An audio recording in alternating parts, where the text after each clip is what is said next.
66 സങ്കീർത്തനം. കർത്താവിനെ സ്തുതിക്കുവിൻ. ഭൂവാസികളെ, ആഹ്ലാദത്തോടെ ദൈവത്തിന് ആർപ്പ് വിളിക്കുവിൻ. അവിടുത്തെ നാമത്തിൻ്റെ മഹത്വം പ്രകീർത്തിക്കുവിൻ. സ്തുതികളാൽ അവിടുത്തെ മഹത്വപ്പെടുത്തുവിൻ. അവിടുത്തെ പ്രവൃത്തികൾ എത്ര ഭീതിജനകം! അങ്ങയുടെ ശക്തിപ്രഭാവത്താൽ ശത്രുക്കൾ അങ്ങേക്ക് കീഴടങ്ങും.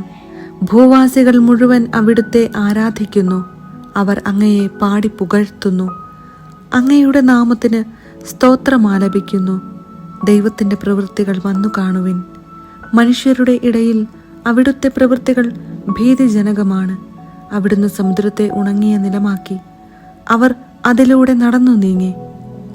അവിടെ നമ്മൾ ദൈവത്തിൽ സന്തോഷിച്ചു.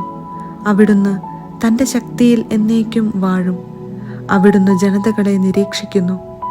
കലഹപ്രിയർ അഹങ്കരിക്കാതിരിക്കട്ടെ. ജനതകളെ, കർത്താവിനെ വാഴ്ത്തുവിൻ. അവിടുത്തെ സ്തുതിക്കുന്ന സ്വരം ഉയരട്ടെ.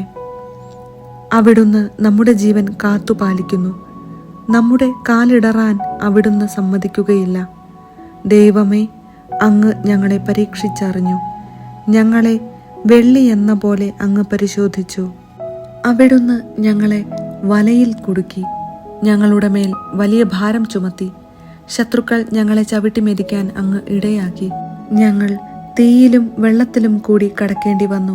എങ്കിലും അങ്ങ് ഞങ്ങളെ വിശാല ഭൂമിയിൽ കൊണ്ടുവന്നു. ദഹനബലിയുമായി ഞാൻ അങ്ങയുടെ ആലയത്തിൽ വരും. അങ്ങയോടുള്ള എൻ്റെ നേർച്ചകൾ ഞാൻ നിറവേറ്റും.